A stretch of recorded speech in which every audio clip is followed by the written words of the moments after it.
APU. American Public University is proud to present The Everyday Scholar.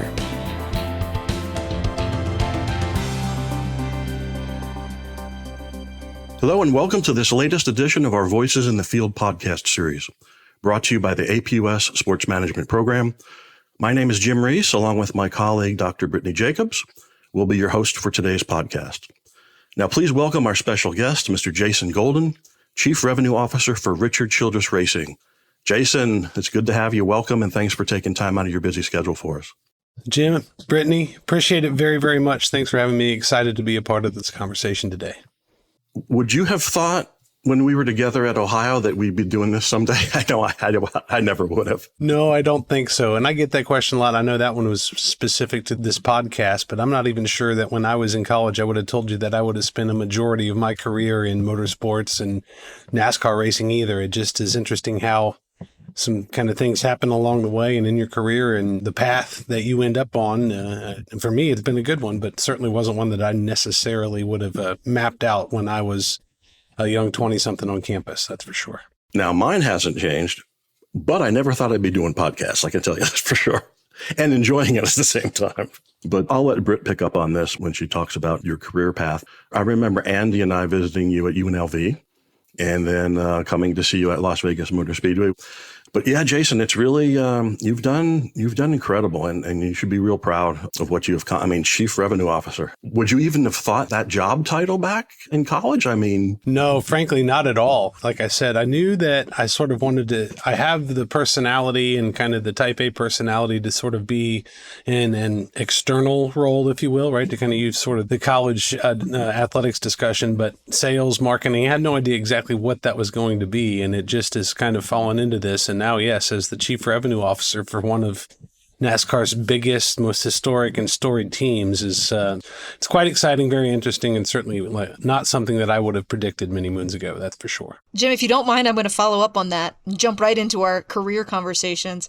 So you said you didn't think sales and marketing when you were coming through your educational program. So how did you transition into those kind of sectors of sport, and what did it take to get involved? And of course, get all the way up to the Chief Revenue Officer role. But let's back up to my time on campus at Ohio University in Athens. And so as an undergrad, I went through the sports industry, sports administration, sports management program. It's had a few kind of iterations since then. And, you know, when you first start out, you're interested in sports. And I think the very first time I walked in and they asked me what I wanted to be, I said, I want to be the general manager of the Cincinnati Reds, right? That was my goal at the time. To work in the front office, whatever even that meant when you're 18 coming in as a freshman to know. And as I learned more about the business side of the sport and understood sort of where the money flowed and what it took to kind of be a successful organization, certainly everybody understands you need to be successful on the playing surface, the football field, the baseball diamond, the racetrack, whatever it might be. But also just as important, or sometimes more important, is if you can be successful kind of on the commercial side of the house, in the boardroom and ticket sales and concessions and all these sorts of things, the revenue generation side, for lack of a better term. And as I started getting into more specialized classes, you know, in your junior and senior year, and then obviously I applied and got into the master's program there as well, started to understand rev gen, started to understand kind of negotiating, started to understand where the dollars flowed, and started to understand that I had a genuine interest in that, and it seemed to have sort of the right kind of temperament and moxie and whatever descriptor you want to use to be kind of on a sales and marketing kind of role, that I just started gravitating towards that, and I enjoyed it. We had classes where we negotiated, you know, fake stadium financing deals from the public sector and, you know, all these kinds of things. And that, I really seemed to thrive in that. And so it started to then kind of turn into this, okay, sales, marketing, rev gen, tickets, sponsorship, these kinds of things are what's most intriguing to me. And by the time I was a senior and then in through my grad school year, that was really kind of my focus, but not per se to NASCAR or football or basketball or hockey or anything like that, just trying to understand where the opportunities might lie. All right, Jason, I've got a question. When I was working with Jacob Agajanian, the car replacement number, and if you anybody that saw Ricky Bobby, Talladega Nights, 100,000. What does it cost to if someone totals a car? What's the cost to replace that at this point? Well, as the chief revenue officer and the guy that has to find the money to pay for it all, I wish it was still $100,000. That is not the case anymore. In the Cup Series, the top series of NASCAR, there's a few different series, but a NASCAR Cup Series car, if we total a car there, we're pushing $500,000 for $425, $450. It's a big hit to the bottom line if we total a car. Now, there are things we can do. We can utilize parts. We can reuse some parts of chassis and things like that. NASCAR has helped us with some rules and regulations around the car to help kind of manage and have some cost controls, but it is... Yes, it is. It's easily $400K. If we wipe one out, that's a big hit for sure. I remember the template that they use when I was down in the pit area, and it's amazing how precise. If you're off just a little bit, they will flag the car and will not let you go forward. So it's really something to see that. It's interesting now, and the template was what was used for many years, and now, of course, Jim, we've gotten away from that. Everything is digital, and so we have to go through a laser optical scanner now on our car. Every car in NASCAR has to go through that. So what they do is engineers kind of draw a 3D drawing of the car, of what the shape and requirements are from NASCAR. They give us a 150 thousandths of an inch tolerance across the entire body. And so if we're not within the 150 thousandths of an inch parameters, then we cannot race. And so what we did at Richard Childress Racing, a team, one of the bigger teams sort of in the pecking order of NASCAR, we can get into that later. We went out and actually purchased the exact same inspection tool and inspection equipment that NASCAR uses at the track every week. So we would have that repeatability to try to ensure that we do that. And the tolerances are so tight at this point and so precise that you've got to be able to do that. And then even within that 150 thousandths of an inch, there are some advantages to being either as high or as low as you can within that. So that also then is an advantage for us. When we're well resourced, we can kind of push the envelope as it relates to kind of falling within that. And some of the lesser funded teams, lesser resource teams, they don't have that luxury. They have to sort of build to the middle and build a little bit more conservatively, not necessarily have that competitive edge to ensure that they are, chinning to the bar that NASCAR has put together as it relates to kind of the specifications on the car itself.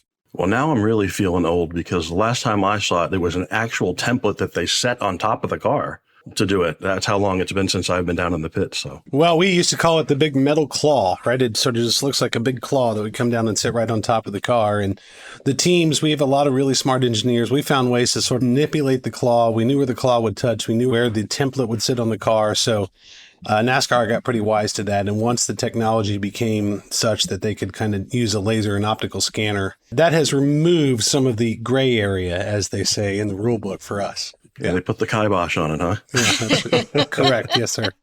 Britt?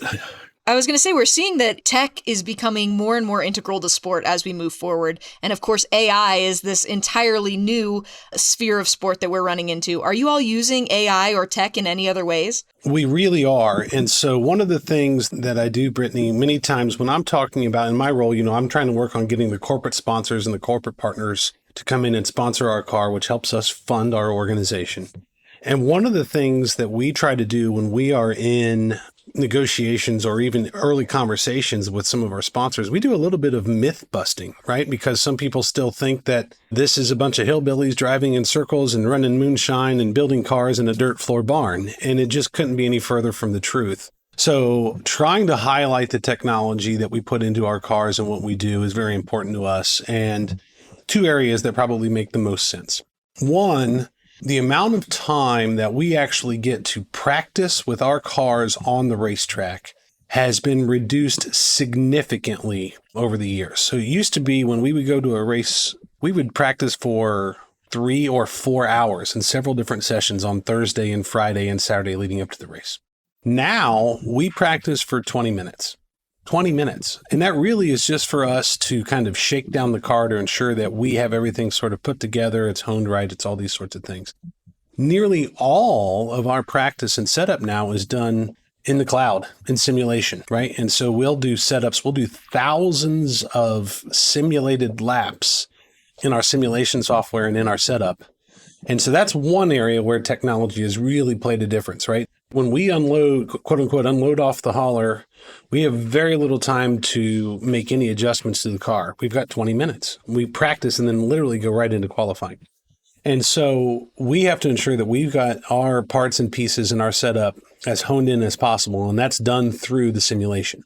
The other area that's most easy to point to is we are using AI machine learning to try to build a playbook on all of our competitors and what the tendencies might be in any given race. In the movies, you see, NASA launch control or a control room or a situation room or whatever it might be.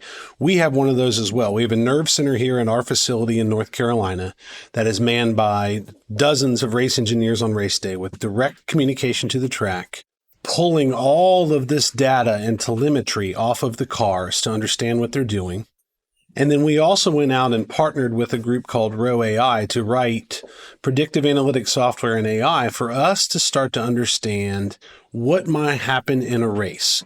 All right, what are the tendencies that happen in races that take place in Phoenix or Bristol or Texas?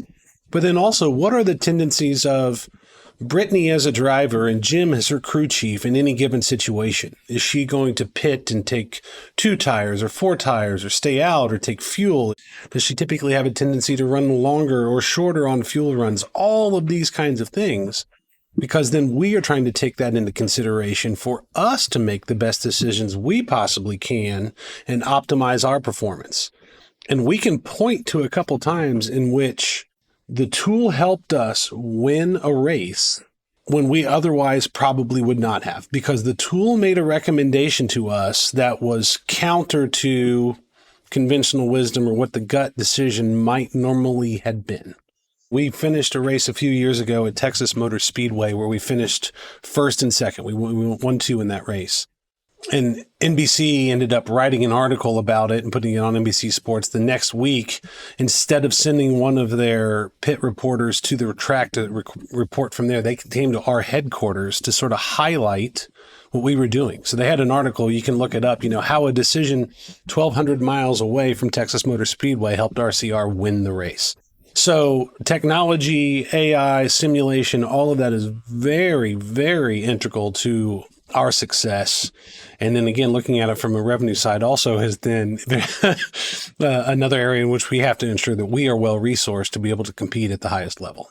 And I have one more follow-up for you. In speaking about the way that you're utilizing it on the racetrack, are you also utilizing it for any fan engagement? These simulations, is there a way for the fans to engage in a similar way? In an indirect way, yes. Race teams themselves don't have a lot of interaction directly with the fans. We don't sell the tickets to a race event. We don't sell much of the, the hospitality or the concessions or those sorts of things. But where we do help pretty intricately and where it touches the fans is with iRacing and video games and these sorts of things. They're taking a lot of cues from what we're getting, feel, sensory, that sort of thing, what it looks and feels like in the car, what cars will do throughout a long tire run at any given track and what the fall off might be and all those kinds of things. So the data that we are pulling and using to make our decisions on race day, we also then sort of collectively share with the stakeholders in that group for the fan engagement side, most notably through sort of the racing simulator games, video games, these sorts of things, for them to get a more realistic experience of what it's like to be in the race car. That is really cool. I've been to numerous races. Another one of your classmates at Ohio ended up working for Toyota, their sponsorship area. And so I used to go to Watkins Glen for free all the time when I was up at Cortland. One of the things about going to different races is the first race I went to, which was the one at Las Vegas Motor Speedway, I didn't have a driver and I didn't have a headset.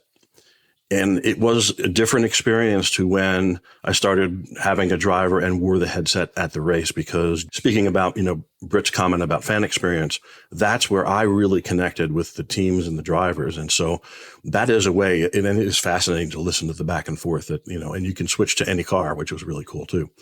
Doing anything with that as far as, obviously you can only do so much because they're just listening in on what you're saying, but is there a revenue stream there, or is that all a third party?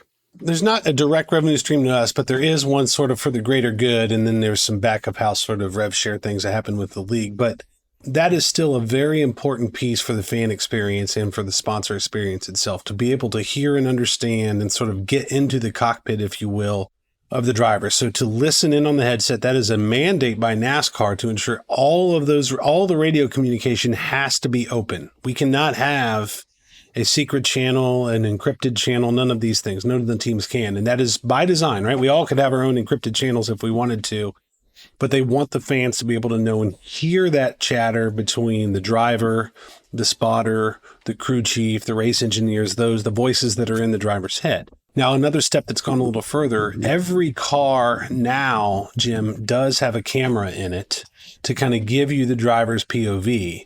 And so through NASCAR and through the NASCAR digital platform, you can dial up your favorite driver and then ride along. So if the fans of ours that want to ride along with Austin Dillon or Kyle Busch, then they can do that and tune in and listen to the chatter kind of that is synced up with what's going on the racetrack. So when you talk about another way sort of that tech is infiltrating the sport and helping, that certainly helps from a fan engagement. And it's interesting. It's gotten to the point where, and I think a lot of sports can say this, we almost have such a good fan experience for you to sit and watch first screen, second screen, third screen, that you almost have to think about what it does to potentially the live event. Now, luckily with racing, I still think that nothing replaces being there live to feel the power and the sound and the sights and the smells that come from NASCAR. But we have come leaps and bounds to help really try to bring the racetrack into the living room and the sensation of speed, power, and frankly, danger that exists in our sport. All right, I wanted to turn back time a little bit, and I know that before you started working for Richard Childress, you were working for IMG College. So how did you kind of transition from the more traditional sporting sector into NASCAR and into motorsports? Yeah, it's really interesting. So I'll kind of give you a quick review on sort of my career path, right? So I knew I wanted to be in the sales and marketing and external kind of roles. So out of grad school, I started applying for a lot of jobs. We had a really good alumni network. I got hired on to work at UNC Chapel Hill in the ticket office by an alum. And it was just an hourly job, but it was my first job and one that I wanted to work on, almost kind of treated it like an internship. And at that time, I literally just started applying for sponsorship sales jobs anywhere I could find them, anywhere they were posted. And I applied, Brittany, probably to 30 sponsorship sales jobs. One of them just happened to be at Las Vegas Motor Speedway. I didn't know anybody there, didn't have a connection, but for whatever reason, I don't know, blind luck, whatever it might be, my resume, my cover letter kind of sort of made its way to the hiring manager and the person in charge of RevGen there. Got the interview, went and visited with them, phone interview, in-person interview, and started working at LVMS. So again, had no visions of necessarily working in racing, but it was a chance for me to work in sponsorship sales and motorsport. NASCAR at the time was really, really hot, and I was excited to take the job. So went out to Las Vegas and worked at the Speedway for 4 or 5 years, living there in the market, and got to know a couple of other OU alums, and you're going to hear a theme there, some OU alums all throughout this. And the athletic director and an associate AD at UNLV were both OU alums at the time. They had a third-party rights holder back when ESPN used to do it. It was ESPN and ISP and Learfield, all these different players. They had taken their rights back in-house. And I had known them just from living in the marketplace. They said, we really want a really strong salesperson to come work for us to be in-house. So I went and joined UNLV as an employee of the athletic department. And we were probably in the minority at that time, right? Most schools would have had a third-party rights holder, an IMG, a Learfield, a host, whoever it was at that particular time. So worked there for a couple of years, and then they put the rights back out to bid. But as part of that, there was this caveat that whoever the rights holder was, that they would kind of absorb that sales team that was in place to be a part of that, which is nice. So ISP won the rights, and therefore I just sort of transitioned. One day, I know my office was the same, my phone number was the same. One day I got a check from UNLV. The next day my paycheck came from ISP. I worked at ISP and had pretty good success there. And then when you work at one of those larger agencies like that with multiple schools, then there's lots of opportunities for it to kind of move and grow and get promoted within the organization, right? Was at UNLV for another 4 or 5 years, and then got the chance to go run the business at Marshall University in Huntington. And so I was at Marshall University. So I was the GM at that property. And from there, got a chance to go be a regional vice president in Columbus, Ohio, manage a lot of, several schools sort of in that region, worked out of the Ohio State office, but had a lot of those Mid-American Conference schools, which was interesting to me. So I got Ohio U back in my fold, and Miami and Akron and getting some of these. I spent, I think it was 7 or 8 years there, sort of in that ISP. And then during that, it was ISP, and then it was IMG, and then it was Endeavor, and then it was, there was lots of sort of M&A activity there. But I went through that process there for 7 or 8 years. And then Richard Childress Racing ended up hiring an executive search firm looking for someone to head up their sponsorship sales. And what they wanted was interesting. And I guess kind of I got lucky. They didn't want somebody that was this quote unquote lifer in motorsports and had been kind of a retread that had worked for 5 or 6 different race teams and just sort of bounced around and kind of sold it always the traditional way. Rather, what they wanted was somebody that had some experience in motorsports, but had experience in sales in multiple venues, in multiple markets, and could kind of speak to both sides. So my time at Las Vegas Motor Speedway was certainly helpful to understand the NASCAR and motorsports world. And then, of course, my time with ISP IMG was very helpful as well, and got to work with some of the biggest brands in the country with Ohio State and Michigan, and then also some smaller ones because the sale is very different. So I sort of had this really diversified background, diversified portfolio, if you're in investment speak, right? But always on the rev gen side. And so they said, all right, this is very interesting. You've done a lot of this. You've had success kind of at all the stops along the way. And so we feel like this is the right kind of thing. We want a fresh look and a fresh perspective on selling motorsport sponsorships and NASCAR team sponsorships, but also somebody that at least has some of the base knowledge of all the kind of inner workings of how this crazy sport works. So long story short, I went through a couple different sessions of interviews and got a chance to come visit their campus and visit with some of their partners and visit with Richard Childress himself and sort of shared his vision. And that's, Jim, how about this? It's been almost 10 years now that I'm at Richard Childress Racing. Pretty amazing. Please stay with us. We'll be right back with our special guest, Mr. Jason Golden. At American Public University, we believe higher education is not one size fits all. That's why we offer 200 modern programs that build on your knowledge and fit your schedule. Because we believe universities should adapt to the needs of students, not the other way around. American Public University, within reach, without limits. Online classes start every month. Learn more at AmericanPublicU.com. Thanks for staying with us. We're back with today's guest, Mr. Jason Golden. Let's get back to the discussion. Jason, you know what's beautiful about what you just described, and this is what Britt and I and all of our professors tell our students, is to volunteer and build your resume in as many different areas as you can, because you just never know. That's a perfect example of a non-traditional hire. The more you do that and the more different areas you touch, the more valuable you become. So students, as you're listening to this, I hope you heard in loud and clear what Jason just shared, because it's very important. I agree 100%. And I've said this a few times too, especially coming out of school. I hear so many people sometimes I interface as I'm on the alumni advisory board at Ohio. So I go back sometimes and hear them. And, what do you want to be when you grow up? And I have so many kids say, well, I want to be in sports information for pro tennis. Okay.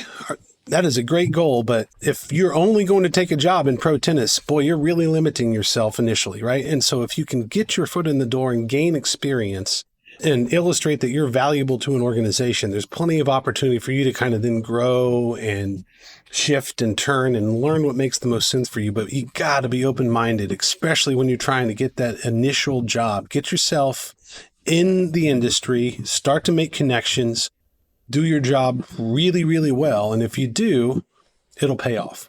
Absolutely. Time and time again, we find that the sport industry is so small, and it doesn't matter whether it's in racing or whether it's in esport, there's going to be some connectivity or some connection in between them. So everybody knows everybody, and you've got to make sure that you're making good impressions everywhere you go.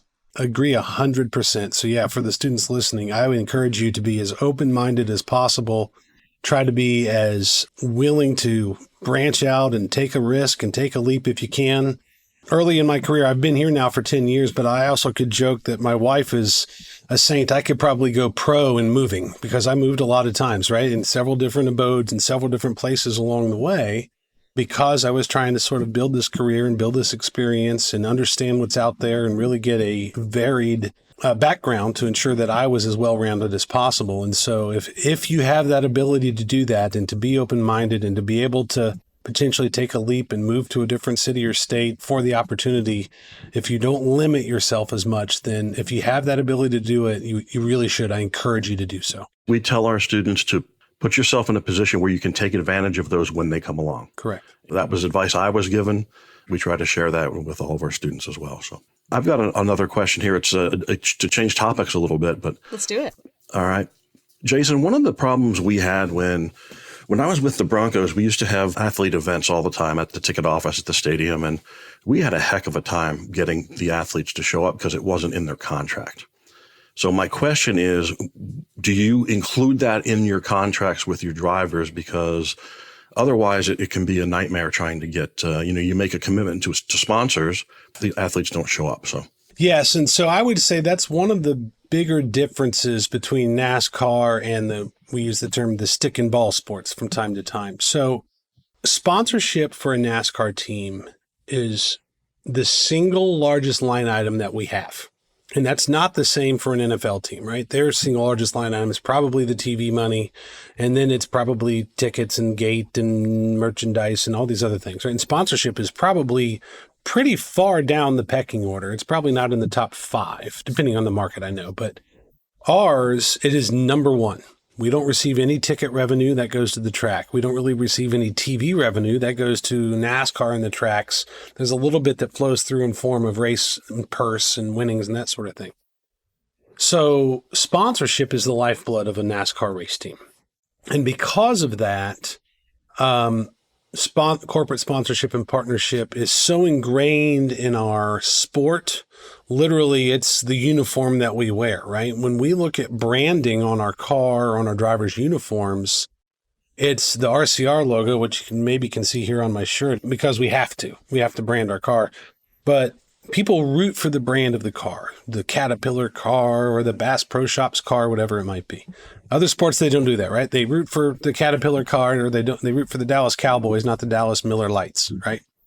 So in our sport, the way we put our driver contracts together is it is incumbent on them to deliver for us sponsor engagements, sponsor appearances, sponsor meet and greets, sponsor activities, going to events away from the racetrack, attending sales conferences and meetings and executive dinners and all these kinds of things. So yes, we build that in, and it makes it a little bit easier because it's almost it's a team relationship, but there's also an endorsement piece that comes with the driver, right?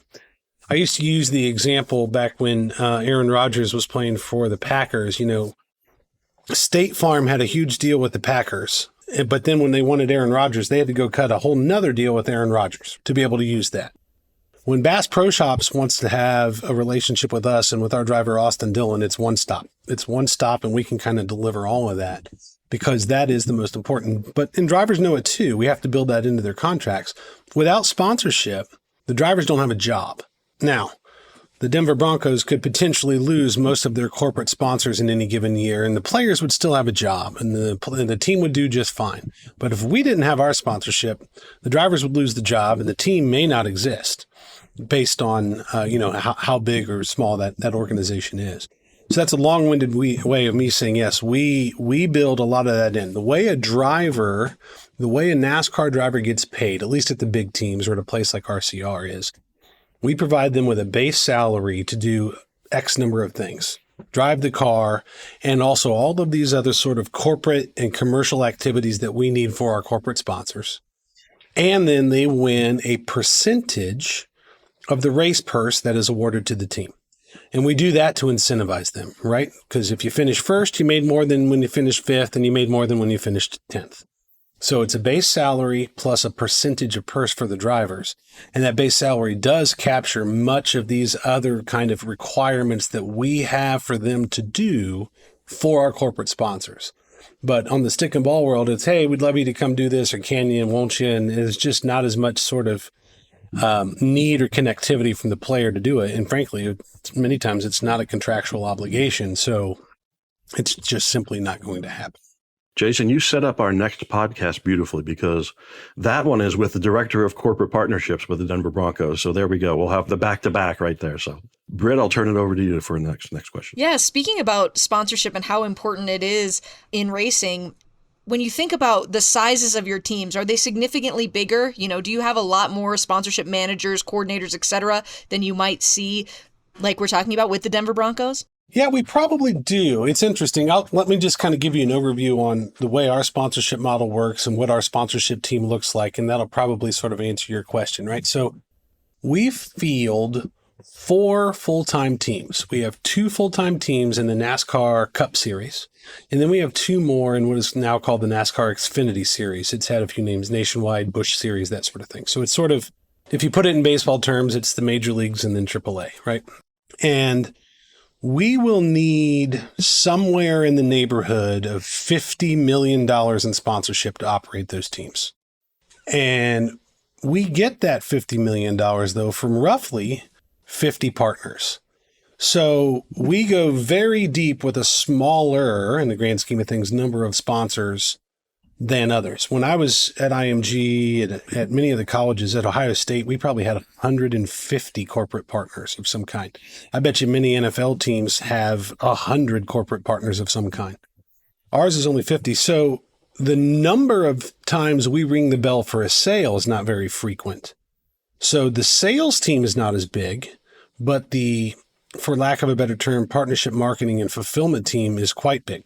Right? Because we have to ensure that we are servicing and activating and providing all of those assets and deliverables and attributes that come with a corporate partnership with RCR on a week in, week out basis. And we do it in a very labor intensive way because we don't have any home games, right? True. 0. We have 0 home games.